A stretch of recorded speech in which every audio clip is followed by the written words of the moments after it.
నూలు నూలులో శతాబ్దాల గౌరవం, పట్టు పరంపరకు ప్రతీక, సంప్రదాయానికి శాశ్వత చిరునామా సఖీ. ఐర్లాండ్ గడ్డపైన ఐర్లాండ్పై టీమిండియా దారుణమైనటువంటి పరాజయం ఇప్పుడు క్రికెట్ అభిమానుల్లో, క్రికెట్ వర్గాలలో తీవ్ర ఆగ్రహానికి గురిచేస్తుంది. నెంబర్ 1 జట్టు చిన్న జట్టు అయినటువంటి ఐర్లాండ్ మీద దారుణంగా ఓటమి పాలై సిరీస్ కోల్పోవడం, అసలు ఇంత పెద్ద పెద్ద ప్లేయర్లు ఉండి ఇంత దారుణమైనటువంటి రిజల్ట్ రావడం అనేది జీర్ణించుకోలేకపోతున్నారు. ఇదొక ఎత్తు అయితే, మరొక వైపు వైభవ్ సూర్యవంశీ 15 ఏళ్ల వండర్ కిడ్ తను ఈ టోర్నమెంట్ కంటే, ఈ సిరీస్ కంటే ముందే టీమిండియాకి సెలెక్ట్ అయ్యాడు, జెర్సీ కూడా తీసుకున్నాడు. తను కూడా ఐర్లాండ్ టూర్కి వెళ్ళాడు తల్లిదండ్రులతో పాటుగా. ప్లేయింగ్ 11లో ఖచ్చితంగా సూర్యవంశీ ఆడతాడు, తన మొదటి అంతర్జాతీయ మ్యాచ్ను చూడొచ్చు అభిమానులు అని చెప్పేసి ఎంతో ఆతృతగా ఎదురు చూశారు. సో ఆ చూసినటువంటి అభిమానులకు మొదటి మ్యాచ్లో ఆశాభంగమే మిగిలింది. మొదటి మ్యాచ్లో వైభవ్ సూర్యవంశీని పక్కన పెట్టేశారు. మిగతా టీంతోటే ఆ పాత టీం ఏదైతే ఉందో, మా విన్నింగ్ కాంబినేషన్ టీం ఇదే కాబట్టి, సీనియర్ టీం ఉంది కాబట్టి దీన్నే కంటిన్యూ చేస్తామంటూ కెప్టెన్ చెప్పాడు. దానికి తగ్గట్టుగానే మొదటి మ్యాచ్లో ఆ కాంబినేషన్తోనే వెళ్ళారు వైభవ్ సూర్యవంశీ పక్కన పెట్టి. మొదటి మ్యాచ్లో దారుణ ఓటమి పాలయ్యారు. సరే, కొంత నిర్లక్ష్యం కారణంగా, రకరకాల కారణాల చేత మొదటి మ్యాచ్ ఓడిపోయారని చెప్పేసి అందరితో అనుకున్నారు. కానీ రెండవ T20 మ్యాచ్లో కూడా వైభవ్ సూర్యవంశీని పక్కన పెట్టేశారు. మరలా సేమ్ అలాంటి టీంతోనే ముందుకు వెళ్ళారు. కొత్త ప్లేయర్లను ఇద్దరిని ఇంక్లూడ్ చేసుకున్నారు, కానీ వైభవ్ సూర్యవంశీని మాత్రం టచ్ చేయలేదు.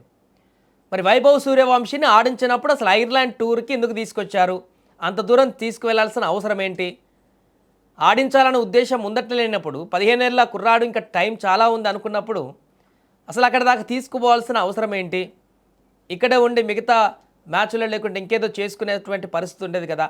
అంత దూరం తీసుకువెళ్ళి, అది కూడా చిన్న జట్టు, నెక్స్ట్ ఇంగ్లాండ్ మీద సిరీస్ ఉంది, దానికంటే ముందు ఈ చిన్న జట్టు మీద కొంత ఆడినటువంటి అనుభవం వస్తే అంతర్జాతీయంగా తనకు కూడా అరంగేట్రం చేసినట్టుగా ఉంటుంది, నెక్స్ట్ సిరీస్కి కొంత అనుభవం పనికొస్తుందని చెప్పేసి అందరూ అనుకుంటే, ఐర్లాండ్ సిరీస్కి మాత్రం ఎలాంటి అవకాశం ఇవ్వకుండా వైభవ్ సూర్యవంశీని పక్కన పెట్టారు. ఒకవైపు వైభవ్ సూర్యవంశీని పక్కన పెట్టడంతో ఆగ్రహానికి గురైనటువంటి అభిమానులు ఒకవైపు అయితే, 2 మ్యాచ్లకు 2 దారుణంగా ఓడిపోయి టీమిండియాని దారుణమైనటువంటి పరిస్థితులకు తీసుకొచ్చినటువంటి కారణం మరొకటి ఆగ్రహానికి గురి చేస్తుంది. ఇంత దారుణంగా చరిత్రలో ఎప్పుడు ఓడిపోలేదు ఒక చిన్న జట్టు మీద అంటూ కూడా ఆగ్రహావేశాలు వ్యక్తం చేస్తున్నారు. ఈ నేపథ్యంలో వైభవ్ సూర్యవంశీని కనుక టీంలో పెట్టుకొని ఉంటే ఖచ్చితంగా గెలిచేటువంటి అవకాశం ఉండేది. కనీసం ఒకటైనా 100% ఇంపాక్ట్ చూపించేటువంటి పరిస్థితి ఉండేది వైభవ్. అలాంటి ఇంపాక్ట్ ప్లేయర్ తాను. అలాంటి ప్లేయర్ను వదిలిపెట్టి పాత కాంబినేషన్తో వెళ్ళి అదే మళ్ళీ సేమ్ రిపీటెడ్గా డకౌట్స్, రిపీటెడ్గా పరుగులు సాధించకపోవడం, పూర్తిగా పరుగులు కొట్టడానికి విఫలమైనటువంటి పరిస్థితి.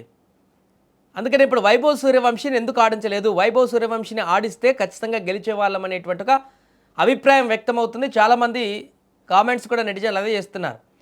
మాజీ ప్లేయర్లు కూడా అదే చెప్తున్నారు. సీనియర్లు సునీల్ గవాస్కర్ కానీ, మొహమ్మద్ కైఫ్ కానీ, మిగతా వాళ్ళందరూ కూడా వైభవ్ సూర్యవంశీని ఐర్లాండ్లోనే ఆడించాల్సి ఉండేది, ఎందుకు ఆడించలేదు, వైభవ్ను పక్కన పెట్టడానికి గల కారణాలు ఏంటి అనేటువంటి ప్రశ్నలు కూడా లేవనెత్తుతున్నారు. మరి అలాంటి ఆడించాల్సిన పని లేనప్పుడు, ముందే ఆ ఉద్దేశం ఉన్నప్పుడు కెప్టెన్ కానీ, కోచ్కి కానీ, మేనేజ్మెంట్ టీంకి కానీ అసలు ఎందుకు వైభవ్ని టీంలో ఇంక్లూడ్ చేసి అంత దూరం తీసుకువెళ్ళారు, ఏ పనికి అక్కడ తీసుకువెళ్ళారు అనేటువంటిది ఇప్పుడు ప్రశ్నార్థకంగా మారినటువంటి పరిస్థితి. ఎందుకంటే నిన్న మొన్నటి వరకు ఘోరమైనటువంటి ఫామ్లో ఉన్నాడు వైభవ్ సూర్యవంశీ. అసలు వైభవ్లో ఉన్నటువంటి కన్సిస్టెన్సీ, వైభవ్ ఉన్నటువంటి ఫామ్లో ఇప్పుడు మిగతా ఏ ప్లేయర్లు కూడా లేరు. అలాంటి ఉగ్రరూపంతో ఉన్నాడు. అంత పర్ఫెక్ట్గా ఉన్నటువంటి ప్లేయర్ని బెంచ్లో కూర్చోబెట్టి మిగతా వాళ్ళకి అవకాశం ఇచ్చి మూవ్మెంట్ చేయడం అంటే, సరే ఎప్పుడైనా మనం ఒక సిరీస్లో ఆల్రెడీ ఇంకొన్ని మ్యాచ్లు మిగిలి ఉన్నప్పుడే సిరీస్ గెలిచినప్పుడు, లేకుంటే నామమాత్రపు మ్యాచ్లు ఆడినప్పుడు కొత్త ప్రయోగాలు చేస్తుంటారు. ఇప్పుడు ఇక్కడ అలాంటిది లేదు. మొదటి మ్యాచ్లో అదే రకమైనటువంటి పరిస్థితి, రెండవ మ్యాచ్లో కూడా వైభవ్ను పక్కన పెట్టినటువంటి పరిస్థితి. ఎందుకు వైభవ్నికి ఇలాంటి పరిస్థితి తీసుకొస్తున్నారు? అంటే వైభవ్ని ఆడించకుండా ఉండేటువంటి ప్రయత్నమా, లేకుంటే త్వరగా ఆడితే, అప్పుడే ఆడితే మిగతా వాళ్ళకి ప్లేస్ గండి కొడుతుందనేటువంటి ఉద్దేశమా? టీం మేనేజ్మెంట్ ఆలోచన ఏంటనేది ఇప్పుడు ఎవరికి అర్థం కావట్లేదు. వాళ్ళ ఉద్దేశం ఏంటనేది కూడా ఎవరికి అర్థం కావట్లేదు. కనీసం ఇప్పుడు నెక్స్ట్ ఇంగ్లాండ్ టూర్కి కూడా ప్లేయింగ్ 15లో వైభవ్ సూర్యవంశీ పేరుంది. మరి అక్కడ కూడా 11లోకి రాణిస్తారా, ఇలానే పక్కన కూర్చోబెడతారా అనేది కూడా ఇప్పుడు ప్రశ్నార్థకరంగా మారింది. అలాంటప్పుడు అసలు ఎందుకు సెలెక్ట్ చేస్తున్నారు, తనను ఎందుకు ఈ రకంగా ఇబ్బందికరమైనటువంటి పరిస్థితిని క్రియేట్ చేస్తున్నారనేది కూడా చాలామంది వేస్తున్నటువంటి ప్రశ్న. మరి దీనికి కెప్టెన్ అదేవిధంగా గౌతమ్ గంభీర్ సమాధానం చెప్తారా? లేక నెక్స్ట్ మ్యాచ్లో కూడా తమ పంతాన్ని అలానే కొనసాగిస్తారా? ఇప్పటికే తీవ్రమైనటువంటి ఆగ్రహావేశాలు వ్యక్తమవుతున్నాయి వైభవ్ను పక్కన పెట్టడం పట్ల క్రీడాభిమానులందరినీ. ఇదే రకమైనటువంటి వైఖరి నెక్స్ట్ సిరీస్లో కూడా కొనసాగిస్తే ఖచ్చితంగా క్రీడాభిమానుల నుంచి తీవ్రమైనటువంటి పరిణామాలను ఎదుర్కొనేటువంటి అవకాశం ఉంటుంది టీమిండియా మేనేజ్మెంట్, అదేవిధంగా కెప్టెన్ కానీ కోచ్ కానీ.